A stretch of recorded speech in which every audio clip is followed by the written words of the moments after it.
Paano ko sabihin ko sa'yo na pwede kang pumayat nang hindi nagugutom, hindi nagpupunta sa gym, at nakakain pa rin lahat ng paborito mong pagkain? Once again, I'm Doc Alvin. I'm a board-certified specialist. And for today, ang pag-uusapan natin ay yung tinatawag na calorie deficit. Ito po yung nag-iisa at totoong paraan para sa mabilis na pagpayat mo. Ito po ay back up with studies and science, and ito rin po yung ginawa ko para ma-achieve yung ganitong klase ng katawan galing dito. Also, pag-uusapan natin ano nga ba yung dahilan ng pagtaba ng mga tao, ano yung step-by-step guide para malaman mo yung calories mo per day. After malaman yung calories, ano yung dapat gawin sa mga susunod na araw, at pag-uusapan din natin sa later part ng video kung bakit medyo pumapalya yung ibang diet routines tulad ng low carb, intermittent fasting, at ketogenic diet. So, lahat po ng pagkain may kanya-kanyang calories yan. So, imagine niyo ito po yung ating katawan. Tapos yung bigas, nire-represent nito yung calories ng bawat pagkain. So, kunyari, kumain tayo ng any food. Pinasok natin sa ating katawan. Breakfast, lunch, dinner.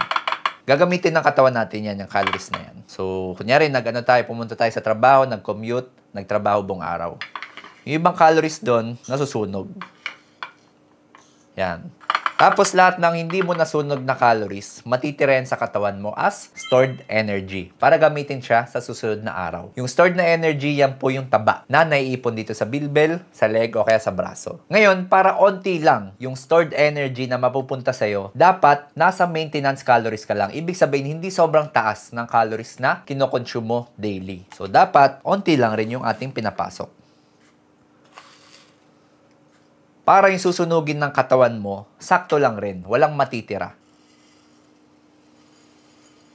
And since sakto lang rin yung ginagamit ng katawan mo at pinapasok mong calories sa katawan mo, onti lang rin yung maiipong taba sa katawan mo. So, yan po yung concept ng calories in, calories out. Kung yung pinapasok sa katawan na calories, naiipon siya. Pero ginagamit din ng katawan mo. At yung hindi nagamit ng katawan mo, yan yung nagiging taba. So, ang pinaka-important lang is yung tinatawag na maintenance calories. Later, sa later part ng video na ito, pag-uusapan natin kung ano yung maintenance calories na yan. So, nalaman na natin kung ano nga ba yung dahilan ng pagtaba ng tao. Ngayon, alalamin natin yung step-by-step guide para sa tinatawag nating calorie deficit. So, meron pong dalawang steps yan. Isang manual computation and yung isa mas madali. Unahin natin yung manual. So, sa manual computation, tandaan nyo lang po itong formula na to. Kilogram times 22 times AL or activity level. Sa activity level, depende po yan. Merong apat po yan. Pag sedentary, 1.2 lang. 1.35 naman pag light. Pag light activity, sabihin natin mga nakaka-complete ka ng 10K steps per day. Or nakakapunta ka sa gym, pero mga light workouts lang. Siguro mga once or twice a week.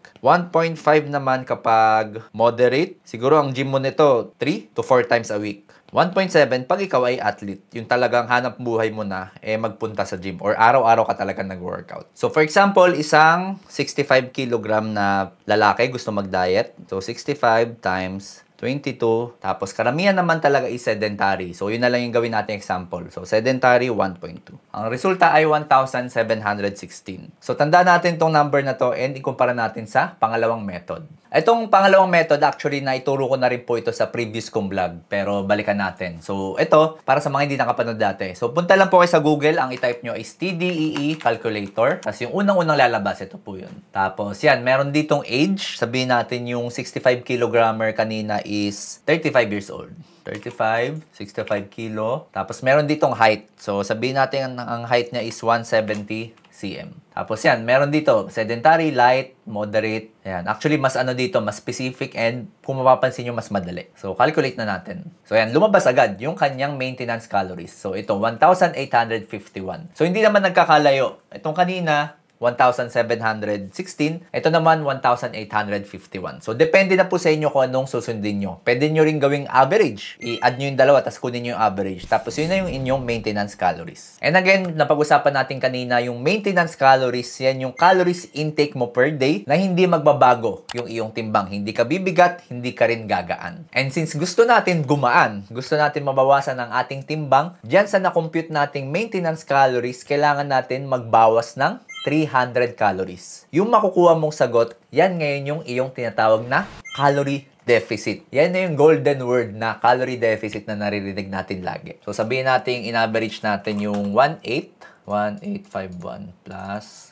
1716 divide 2. So, 1783 minus 300. Yan, 1,483. Yan ngayon yung daily calorie intake mo na dapat hindi ka lalagpas and dapat hindi ka rin kukulangin. Eh, Dok, sabi mo sa intro ng video, hindi ako magugutom. Eh, bakit babawasan yung calories ko per day? Later, pag-uusapan natin yung mga secret tips kung paano kang hindi magugutom kahit mababa yung calories mo per day. Ito po yung personal kong ginawa at gumana sa akin, and again, proven by studies po ito. So, abangan nyo po mamaya sa later part ng video kung ano yung mga secret hacks. Ngayon, ituturo ko naman po yung pagtatrack ng pagkain. So, ito po yung aking MyFitnessPal. So, kita nyo po dyan, 1,700 yung remaining ko calories per day. And dito sa diary, so, nag-input na po ako ng breakfast ko. Nasa 600 calories yung breakfast ko. Yan, kanin, chicken breast, pipino. Nakatrack po lahat. Lahat po yan nakatimbang. So, ganito lang po yung ginagawa ko. So, meron po ako, syempre, timbangan. Tapos yung plate ko. Tapos, sabihin natin for lunch, ang aking lunch is pritong bangus. Titimbangin ko talaga. Ito po talaga yung medyo, sabihin natin, medyo abala sa simula, pero dapat po talaga natatrack natin yung data. So later, isasabihin ko sa inyo kung ano yung importance ng mga data. So 90 grams ng fried bangus. So syempre kanin. So sabihin natin 150 grams. 200 grams na lang, kulang pala ito. Yan, 200 grams. So, ito po yung timbang ng kanin, 200 grams. And then, i-input ko po yan sa aking MyFitnessPal. So, lalagay ko dito brown rice na cook. Dapat po yung cook, 200 grams. And then, fried bangus or fried milkfish. Ito, yung DOST FNRI para specific. So, nasa 90 grams, di ba? So, yan. For my lunch, ito po yung calories niya, 393. So, medyo mababa yung calories nito, pero may technique tayong ituturo later para hindi agad tayo magugutom kahit onti yung ating kinakain. So, ganyan po. Every day, tinatrack ko po yung aking kinakain. So, ito yung yesterday, several days before. So, nakatrack po lahat yan. So, download nyo lang po yung MyFitnessPal para meron kayong pang-track ng pagkain. Alam ko, meron ding ibang app na makakatulong sa atin for calorie deficit. Next, after i-track yung ating mga kinakain, itatrack naman natin yung ating progress sa katawan natin. So, dalawa ito. Isang by photos, by pictures. Dapat nag-picture ka ng sarili mo. And pangalawa is by pagtitimbang. Yung gumagamit na tayo ng weighing scale. So, ito po hindi naman, hindi katulad ng pagkain na every meal mo itinitimbang mo. Ito naman once a week lang. So, ako po every Monday. So, papakita ko po sa inyo yung aking progress photos. So, ganito po yung ginagawa ko. So, ako po kasi meron akong personal coach. So, siya po yung nagbabantay sa akin. Yan. Ito yung timbang ko currently. Tapos, ito yung aking progress photos. So, ngayon po kasi medyo mataas yung calories ko ngayon kasi nagbibuild po ako ng muscle. Pero makikita nyo po yan, no? November 10, November 3, 27, October 20, October 6, tapos yan, ito September 2. Once a week po talaga consistent. May, this year, so 66 ako nun. Yan, ito po yung pinakapayat ko nun eh. So, dito po medyo kita yung aking abs. So, May 66 kilos, ngayon 74 kilos. So, kung babalikan pa natin yung mga una-una pa, last few years ago, ito po, October 2023. Ganito po yung itsura ko. Ito yung unang-unang pagtatrack ko. Tapos, 69 kilo. At bukod po sa pagtatrack, pagpipicture, dapat po dinadocument nyo na rin. Or kahit nasa phone nyo na lang para ma-observe nyo po yung pagbabago sa timbang nyo tsaka sa itsura ng katawan nyo. Dapat po, same time,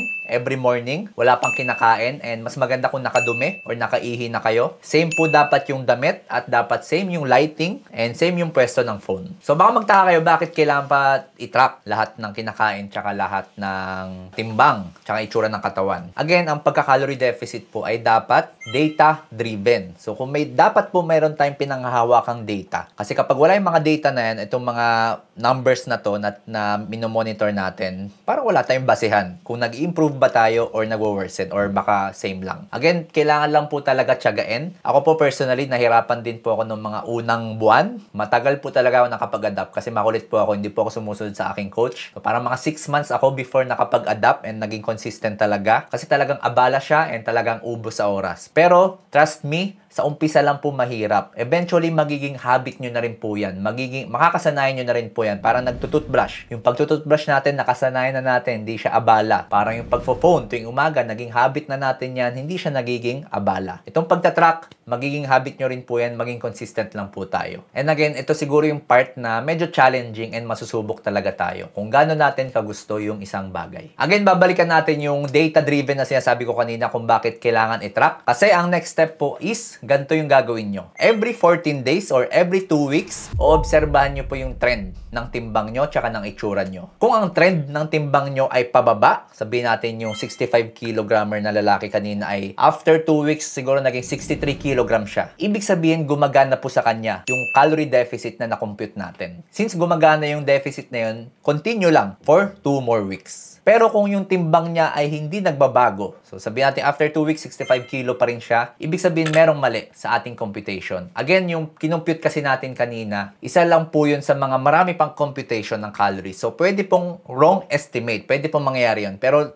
mababang tsansa lang naman. And kapag mali po yung calorie deficit niya, okay lang. At least hindi nagbago yung timbang. Bawasan lang po ulit ng 300. And then, observe again for 2 weeks kung bababa na. Ngayon, ito yung masama. Kung after 2 weeks, si 65 kilo ay naging 68 kilo. Sobrang mali po yung na-compute natin. Pwedeng, ang ginawa mo is, instead na sedentary, ang ginawa mo is, ginawa mong athlete ka. Yun, posibleng maging mali talaga yung resulta. O kaya naman, talagang mali yung input mo ng timbang mo or height mo. Ngayon, pag ganyan, since tumaas yung timbang, dapat po magbawas pa rin ng 300. And then, observe again for 2 more weeks. Yang 2 weeks observation na yan, gagawin din po natin yan consistently. Every 2 weeks, observe the trend. Kung pababa, continue the deficit. Kung maintain, kung wala nagbabago, bawas ng 300. Kung pataas, bawas ng 300. Pero disclaimer lang po, itong pagbabago ng timbang, marami pong factors ang kinoconsider dyan. Especially kung merong hormonal problem yung tao, kung merong thyroid, kung merong PCOS, kung merong iba't ibang sakit, pwede pong hindi gumana sa kanya itong tinuturo ko. Kaya mas maganda talaga nag-hire pa rin tayo or kumakausap pa rin tayo ng mga nutritionist, mga coaches, and mga doktor. So again, to summarize, si 65 kg na lalaki, ang na-compute natin is nasa 1,700. Nagbawas tayo, so naging 1,400. Dinocument niya lahat ng kinakain niya everyday and yung timbang niya and progress photos, lahat ginawa niya and inobserve niya yung trend. Na-observe niya na pababa, naging 63 kilo siya after 2 weeks. So, continue lang. So, sabihin natin after 4 weeks, naging 62. And then after 6 weeks, 62 pa rin. And then after 8 weeks, 62 pa rin. Kapag nagpa-plateau na po, ibig sabihin kapag hindi na nagbabago yung timbang, hindi na pababa, dyan na po yung time na kailangan natin magbawas ulit ng calories. And mas maganda rin po kung sasamahan natin ng onting cardio. Again, tuloy-tuloy lang po. Kung pababa yung trend, pababa, obserbahan nyo lang. Pag nagpa-plateau, magbawas ka ulit and samahan ng cardio. And tuloy-tuloy nyo lang po yan hanggang ma-reach nyo na po yung inyong desired na timbang.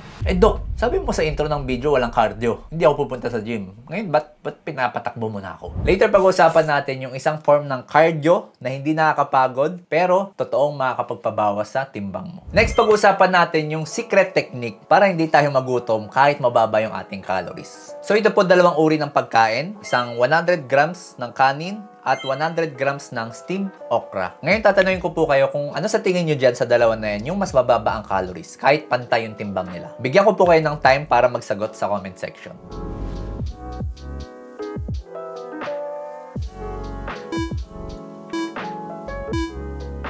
Kung sinagot nyo po yung okra, tama po kayo. Ngayon, kung mapapansin nyo, kahit dalawa po yung timbang niya, magkaiba po yung calorie density. Napag-usapan na rin natin to sa ibang vlog, yung tinatawag nating calorie density. May mga pagkain po kasi na kahit maliit lang, or kahit magaan lang, pero punong-puno siya ng calories. Usually, yan po yung mga sweets. Usually, yan po yung medyo mamantika, or medyo fatty, or creamy, or lahat ng masasarap. And may mga food din po na sobrang dami, sobrang bigat, pero sobrang baba ng calories. Usually, sila yung ma-fiber, sila yung mga gulay, prutas, at kadalasan sila yung mga hindi gaanong masarap. So, ganyan po talaga. Kung ano yung hindi gaanong masarap, sabihin natin mga gulay, sila po yung mas mababa sa calories. And kung ano po yung mga mas malinamnam, mas pinrito, etc., sila po yung mataas. Ngayon, dito naman po papasok yung ating onting sacrifice. Ang gagawin po natin, para hindi tayo magutom at mabusog pa rin tayo, kahit mababa yung ating calories, ay dadamihan natin yung pagkain ng mga prutas at gulay. Yung mga low calorie density na pagkain. For example, si 65 kilogrammer ay ito yung kanyang breakfast. So, yan ay yum burger na merong fries. Ang timbang niyan ay sabihin natin nasa 300 grams. Pero ang calories niyan, estimate lang po to, sabihin natin nasa 700 calories. Kung yan ang kakainin niya for breakfast, since mataas ang calories, posible po na maubusan na siya ng calories for the rest of the day. Pero kung gagawin ni 65 kilogrammer itong technique na to, ang ginawa niya ay kumuha siya ng kanin, sobrang daming okra, pipino, tas yung kanyang manok na protein, which is ang calories lang ay sabi natin nasa 450. Kung yan yung gagawin niyang breakfast, marami pa po siyang allowance for the rest of the day. And mas mabubusog po siya dyan kasi mas mabigat po yan at mas marami. Dito na rin po papasok talaga pag in-apply nyo na yung calorie deficit, dito po papasok yung parang pagiging conscious nyo sa mga pinapasok nyo sa inyong sarili na hindi lahat ng pagkain ay pantay-pantay. Diyan nyo po yan marirealize. And i-comment nyo po sa baba kung kamusta yung inyong realization. So next naman pag-uusapan natin kung ano yung mga pwede natin gawin na may enjoy pa rin natin yung mga paborito nating pagkain. Again, sa diet na to, sa tinatawag na calorie deficit, wala tayong tatanggalin. Lahat ng pagkain pwede. Ang kailangan lang i-manage yung calories mo per day. Kailangan lang ng total awareness sa kinakain natin. So, kunwari, ang favorito mo talaga ay Chicken Joy. Tapos, talagang nagkikrave ka. Pwede mo naman yan kainin kahit mga once a week. Once or twice a week. Pero ang tip ko sa'yo, kung dati naka-Chicken Joy na thigh yung kinukuha mo, ang orderin mo ngayon ay yung breast part. Kasi mas mababa yung calories ng breast part. And huwag ka na magsawsaw masyado sa gravy kasi yung gravy, added calories pa rin yan. Kung ang paborito mo ay burger, fries, ice cream, at soft drinks, pwede ka pa rin kumain ng burger. Pero yung soft drinks, palitan mo ng tubig. Yung fries, wala. Huwag ka na mag-fries kasi mataas talaga sa calories yan. And yung ice cream, pwede mo palitan ng yogurt. Again, marami pong mga alternative na mga healthier and lesser calories na option ng mga pagkain. Kung sa mga milk tea naman talagang nagkikrave ka, pwede naman yan basta once a week and basta pasok pa rin sa calories mo. Yun yung pinaka-important. Pwede mo kainin lahat. Kahit anong dessert, basta meron ka pang remaining calories. So, kung gagawin mo yung technique natin na dinadamihan yung gulay, prutas, siguro sa breakfast tsaka lunch, gawin mo yung technique na yan para at the end of the day, marami ka pang calories na pwede kainin. Para hindi ka agad maubusan. So, siguro sa dinner or sa merienda mo na kainin yung mga paborito mo talagang pagkain. Hindi natin kailangan tanggalin kasi dito na papasok yung next nating topic. Pag tinatanggal yung mga paborito nating pagkain or yung mga nakagawian nating pagkain, dito na ngayon pumapalya yung ibang mga diet routines. Nothing against po sa mga naglo-low carb kasi meron naman po talagang proper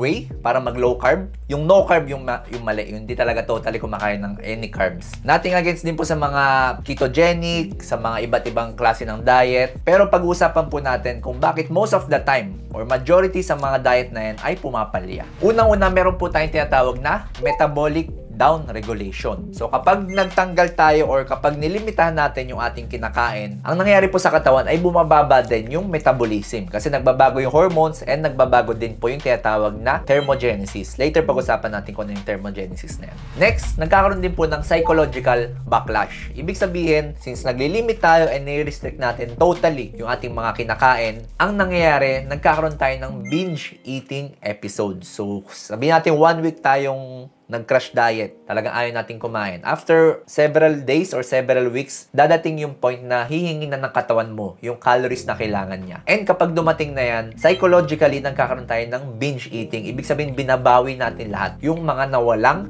pagkain. And pag nangyari to, babalik ka sa dati mong timbang or worst case, pwede ka pang mas bumigat. Next, bonus na lang to na topic. Ito yung tinatawag nating NEAT. N-E-A-T or Non-Exercise Activity Thermogenesis. Ito yung tinatawag natin cardio na hindi nakakapagod. So, hindi po kasi lahat ng fat burning mechanism sa katawan ay kailangan natin gumalaw ng very intense. Meron po mga low intensity na daily activities na talagang nakakatulong din sa pag-burn ng mga bilbil. At isa na dyan yung daily walking. So, sinasabi nila 10,000 steps a day, 7,000 steps a day. Wala naman pong magic number, basta maging consistent lang po tayo na gumagalaw throughout the day. Yung paglilinis ng bahay, paglilinis ng kotse, consider din po yan na NEAT or Non-Exercise Activity Thermogenesis. Important po na daily tayong gumagalaw kahit anong klase po ng NEAT yan kasi nakaka-burn po ito ng at least 200 calories per day. So malaking bagay po yan pag naipon in the long run. So diyan ko na po tatapusin ang video na to. Again, tandaan nyo po na hindi kailangan parusahan ang ating sarili para makapagbawas ng timbang. Dapat po aware lang tayo sa ating kinakain and aware tayo kung paano gumagana yung katawan natin. Kung gusto mo malaman yung mga akala mong healthy na pagkain pero hindi pala, ito yun. And please subscribe to my YouTube channel kung nagbe-benefit po kayo. Kasi yung pagsusubscribe nyo, isa po yun sa mga dahilan kaya nagtutuloy-tuloy ang channel na to. Once again, I'm Doc Alvin, signing out.